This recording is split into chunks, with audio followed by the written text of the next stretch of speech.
கர்த்தருடைய பரிசுத்த நாமம் மகிமைப்படுவதாக.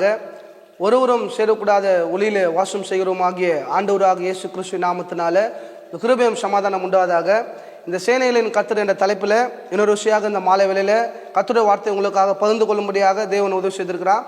தொடர்ந்து ஒவ்வொரு வாரமாக நாம் தேவனுடைய வார்த்தையை நாம் பகிர்ந்து கொண்டு வருகிறோம். அந்த சேனைகளின் கர்த்தர் என்ற தலைப்பில் தேவன் நமக்கு மீண்டுமாக ஒரு வாய்ப்பை அவர் கொடுக்கிற ஒரு தேவனாக அவர் காணப்பட்டார். நம்ம யோனா குறித்து நாம் தியானித்தோம், ஆபிரகாமை குறித்து நாம் தியானித்தோம். பாருங்க, யோனாக்கு கர்த்தர் மீண்டுமாக ஒரு வாய்ப்பு என்ன பண்ணாரு, கொடுத்தார். அதை அவன் பயன்படுத்தி கொண்டான். அடுத்து பாருங்க, ஆதாம் பாவம் செய்யும்போது அவனை அந்த ஏதம் தோட்டத்தை விட்டு என்ன பண்ணுறாரு, வெளியில் அனுப்புகிறார். வெளியில் அனுப்பும் போதும் அவன் மேலே கிருபை உள்ளவராக கரிசனை உள்ளவராக இருந்து அவனுக்கு ஒரு மிருகத்தினுடைய தோலை கொடுத்து அவனுக்கு மீண்டும் ஒரு வாய்ப்பை என்ன பண்ணுறாரு, ஆதியில் முதல் மனிதனுக்கும் மீண்டும் ஒரு வாய்ப்பை என்ன பண்ணுறாரு, கொடுக்குறார். பாருங்க, நம்ம நினைக்கிற காரியம் என்னன்னா, நம்ம மேலே தரிசனம் இருப்பதை பிசாசு என்ன பண்ணுறான், அறிந்து கொள்ளுகிறான். பாருங்க, ஆதாம் மேலே தரிசனம் இருப்பதனால பிசாசை அறிந்து கொண்டு அவங்கள என்ன பண்ணுறான், ஒரு குலைச்சலுக்குள்ளாக என்ன பண்ணுகிறான், மாற்றி விடுகிறான். பாருங்க, ஆதியாகமம் 3:15 இயேசு கிறிஸ்து வரப்போறா சொல்லி முதல் தீர்க்க தரிசன வசனம் சொல்லப்பட்ட அந்த சூழ்நிலையில் காயினும் ஆபேல் என்ன பண்ணுறாங்க, இருக்கிறான். ஒருவேளை ஆபேல் தான் இயேசு கிறிஸ்துவ இருப்பதா சொல்லி பிசாசு காயினோட இருதயத்தை என்ன பண்ணான், மாற்றி அண்ணனை கொண்டு சகோதரன் என்ன பண்ணுறான், அவன் சாக்கடிக்கிறத நம்ம என்ன பண்ணுறோம் பார்க்குறோம். பாருங்க, நம்ம என்னன்னா, நம்ம மேலே தரிசனம் இருப்பதை தேவன் மாத்திரம் என்ன பண்ணல, அறிந்து கொள்ளலை. நம்ம மேலே தரிசனம் இருப்பதை பிசாசு அதை என்ன பண்ணுறான், அறிந்து கொள்ளிருக்கிறான். இவங்களை எப்படி நம்ம கெடுக்கலான்னு சொல்லி கர்ஜிக்கிற சிங்கத்தை போல அவன் என்ன பண்ணுறான், வகை தேடி கொண்டிருக்கிறான் சொல்லி நம்ம என்ன பண்ணுறோம், வேதத்தில் வாசிக்கிறோம். அப்போ நம்ம செய்ய வேண்டிய காரியம் என்னன்னா, நம்ம எப்போதும் விழுத்திருக்க வேண்டும். கொஞ்சம் நம்ம ஏமாந்தோம்னா பிசாசு நம்ம என்ன பண்ண அடிச்சிடுவான். அப்போ நம்ம என்ன பண்ணுவோம், ஏமாறாத நம்ம இருக்கும்போது கர்த்தர் என்ன பண்ணுறாரு, நடத்துகிற தேவனாக இருக்கிறார். பாருங்க, நம்ம மேல் வைத்திருக்கிறதான அந்த தேவ தரிசனத்தை நம்ம என்ன பண்ணோம், புரிந்து கொள்ள வேண்டும். கரெக்டாக நம்ம இருக்கும்போது கர்த்தர் நம்ம என்ன பண்ணுவார், நடத்துவார். பாருங்க, ஆதியாகமம் 3:1 இப்படியாக சொல்லுது. பாருங்க, நம்ம யோனா குறித்து நாம் தியானித்தோம், ஆபிரகாமை குறித்து நாம் பார்த்தோம், ஆதாமை குறித்து நம்ம என்ன பண்ணுறோம், இந்த வேலையில் நம்ம பார்த்து நம்ம என்ன பண்ணலாம், கடந்து செல்லலாம். பாருங்க, ஆதியாகமம் 3:1 சொல்றது, தேவனாகிய கர்த்தர் உண்டாக்கின சகல காட்டு ஜீவன்களை பார்க்கலாம் சர்ப்பமானது தந்திரமுள்ளதாக இருந்தது. அது ஸ்ரீயை நோக்கி, நீங்கள் தோட்டத்தில் உள்ள சகல விருட்சங்களின் கனியும் புசிக்க வேண்டாம் என்று தேவன் சொன்னது உண்டோ என்று சொல்லி என்ன பண்ணதுன்னா, அந்த வார்த்தையின் மூலமாக ஆதாமை ஏவாளை என்ன பண்ணுது, அது ஏமாத்துறதை நம்ம என்ன பண்ணுறோம் பார்க்குறோம். முதல்ல நீங்களும் நானும் பிசாசுடைய வார்த்தை என்ன பண்ணக்கூடாது, இடம் கொடுக்குற. நான் அவங்களுக்கு அந்த ஆசீர்வாதத்தை தருவேன், அது தருவேன், இது தருவேன் சொல்லி என்ன பண்ணுவான், ஏமாத்துவான். நம்ம ஏமாந்துடக்கூடாது. பாருங்க, இயேசு 40 நாள் அந்த வனாந்தரத்தில் உபாசம் இருக்கும்போது அவன் சொல்கிற காரியம், இந்த உலகத்தில் இருக்கிற எல்லா காரியத்தையும் நான் உனக்கு தரேன், நீ என்ன பண்ண வேண்டும், வணங்க வேண்டும் சொல்லும்போது அது இயேசு மது சொல்கிறார் என்னன்னா, உன் தேவனாக கர்த்தருக்கு மாத்திரமே ஆராதனை செய்வாங்க என்று சொல்லி வேதத்தில் எழுதுகிற சொல்லி வார்த்தையை கொண்டு அவர் என்ன பண்ணுகிறார், ஜெயிக்கிறார். அப்போ பிசாசை நீங்களும் நான் என்ன பண்ணா, வார்த்தையை கொண்டு ஜெயிக்கிறவர்களாக நம்ம இருக்கும்போது தேவன் நம்மை ஆசீர்வதிக்க அவர் வல்லவராக இருக்கிறார். பாருங்க, சாத்தானுக்கு நம்ம என்ன பண்ணுவோம், இடம் கொடுக்கூடாது. நல்லா பழமா பேசுற மாதிரி தான் இருப்பான். ஒளியின் தூதனுடைய வேஷத்தை அவன் என்ன பண்ணுறான், தரித்து கொண்டு இருக்கிறான். அதில் நம்ம என்ன பண்ணக்கூடாது, விழுந்து விடக்கூடாது. அதுதான் இந்த வேதம் சொல்லுது. பாருங்க, 2 கொரிந்தியர் 11ஆம் அதிகாரம் 14ஆம் வசனத்தை நாம் வாசிப்போம். அது ஆச்சரியம் அல்ல, சாத்தானும் ஒளியின் தூதனுடைய வேஷத்தை என்ன பண்ணுவான், தரித்து கொள்வானே. அப்போ சாத்தான் யாரா இருக்கிறான், அவன் தூதனை விழுந்து கீழே என்ன பண்ண தள்ளப்பட்டவன். அவன் சொல்ற பாருங்க, சாத்தானும் ஒளியின் தூதனுடைய வேஷத்தை அவன் என்ன பண்ணுறான், தரித்து கொள்ளுகிறான் சொல்லி நம்ம என்ன பண்ணுறோம், வேதத்தில் வாசி. அப்போ என்ன பண்ணக்கூடாது, நம்ம விழுந்து விடக்கூடாது.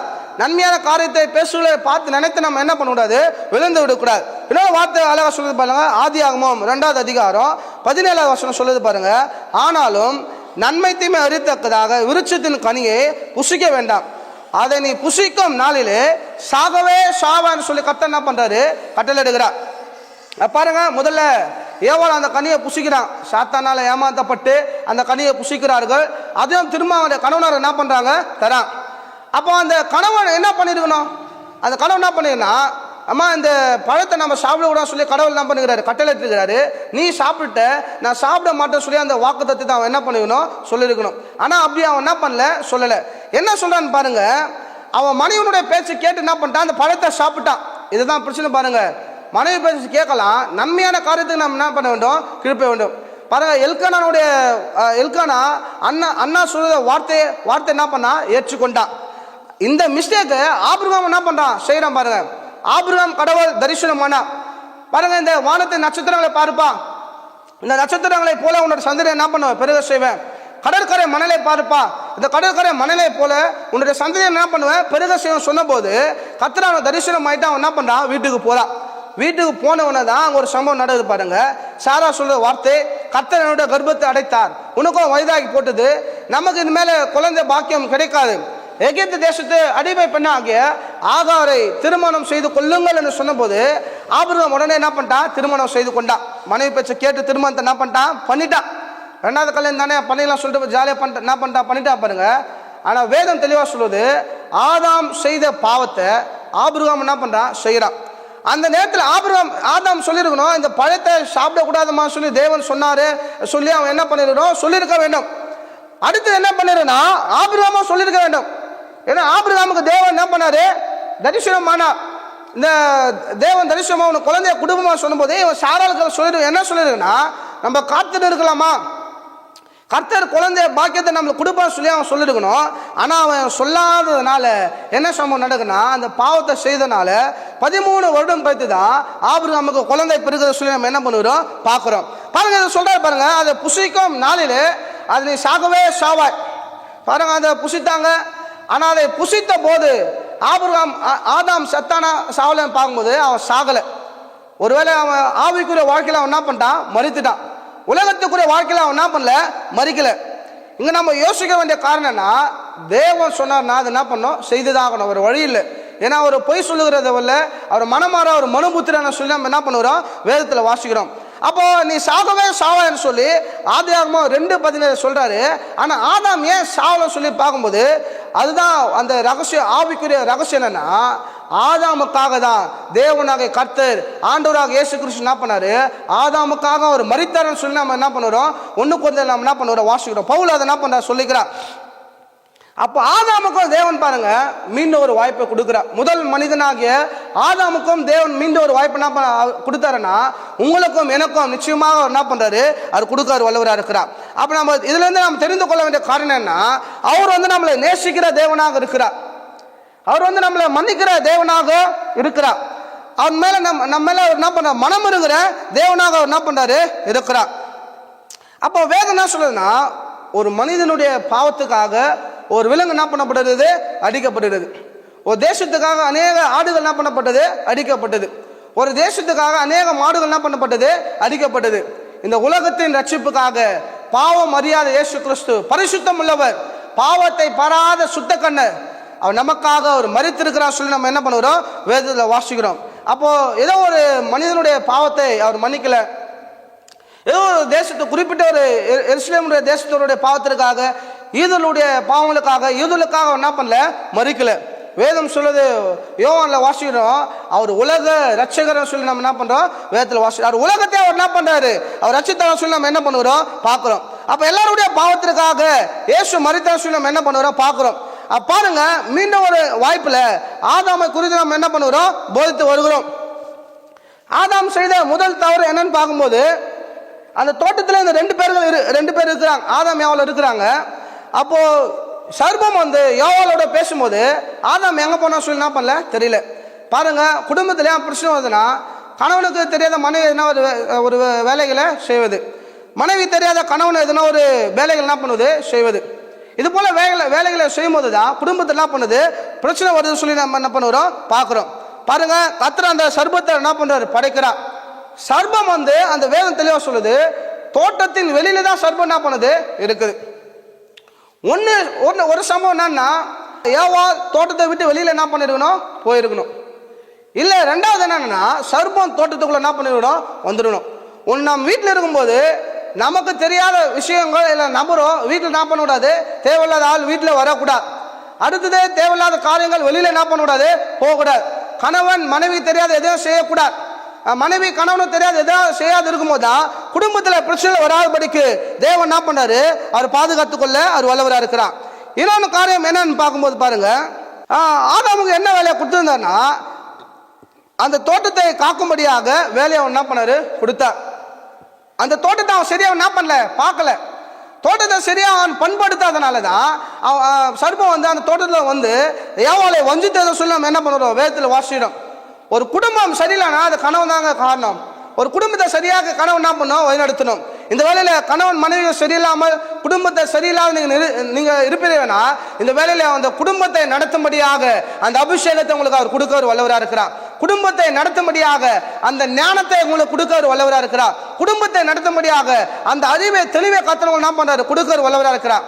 பாருங்க, அவர் நம்ம என்ன கொடுக்குறேன்னா அவர் பயமுள்ள ஆவியை நம்மளுக்கு கொடுக்காம பலமும் அன்பும் தெளிந்த புத்தியும் உள்ள ஆவியை அவர் கட்டளையிடுகிறார் சொல்லி நம்ம வேதத்தில் வாசிக்கிறோம். அந்த பலனுள்ள ஆவியை கத்த நம்ம என்ன பண்றாரு, கொடுக்காரு வல்லவராக இருக்கிறார். அப்ப குடும்பத்தை சரியாக நாம் நடத்த வேண்டும். அடுத்தது ஒரு சபையை கொடுக்கிறாரா, அந்த சபையை நாம் என்ன பண்ணோம், சரியாக நடத்த வேண்டும். ஆடுகளுடைய நிலைமையை நன்றாக ஊழியர் என்ன பண்ண வேண்டும், அறிந்து இருக்க வேண்டும். ஒருவேளை ஒரு கிராமத்தை கொடுக்கிறாரா, ஒரு கூட்டத்தை கொடுக்கிறாரா, ஒரு ஊழியத்தை கொடுக்கிறாரா, ஏதோ ஒரு தேசத்தை அவர் கொடுக்கிறாரா, அந்த தேசத்தை நல்ல முறையில் நம்ம வழிநடத்துவதாக நம்ம இருக்கும்போது தாங்க தேவனாக கத்த நம்மை ஆசீர்வதிக்க அவர் வல்லவராக இருக்கிறார். பாருங்க, தேவன் மனிதன் என்ன பண்றார், சோதிக்கிறார். ஆனா அவர் என்ன பண்ண மாட்டாரு, கைவிட மாட்டான். ஆனா பிசாசு மனிதரை சோதிக்கும் போது அவன் வந்து என்ன பண்ண, ஏமாத்துறவனாக அவன் என்ன பண்ணுறான், காணப்படுகிறான். பாருங்க, ஏவா சாத்தானில என்ன பண்ற, பேசும்போது கத்த என்ன பண்றாரு, பார்த்துனுக்கிறார். பாருங்க, சர்ப்பம் ஏவாளை வஞ்சிக்கும் போது கத்தர் பார்க்கிறார். ஆதாம் பார்த்து சாடும்போது கத்தர் நம்ம பார்க்கிறார். அப்போ இதுல இருந்து நம்மளுக்கு என்ன புரியுதுன்னா, தேவன் நம்மளை என்ன பண்ணுறார், சோதிக்கிறார். அப்ப நான் புரிந்து வாழ நினைவேனா, அந்த சோதனையில ஆபிரகாம் 10வது சோதனை அவன் ஜெயித்தான். நம்மளுக்கு சோதனை வரும்போது நீங்களும் நான் ஜெயிக்கணுங்க, உலகத்தை ஜெயிக்கணும். ஏன்னா உலகத்தை படைத்த நம்மளோடு என்ன பண்றாரு, இருக்கிறார்.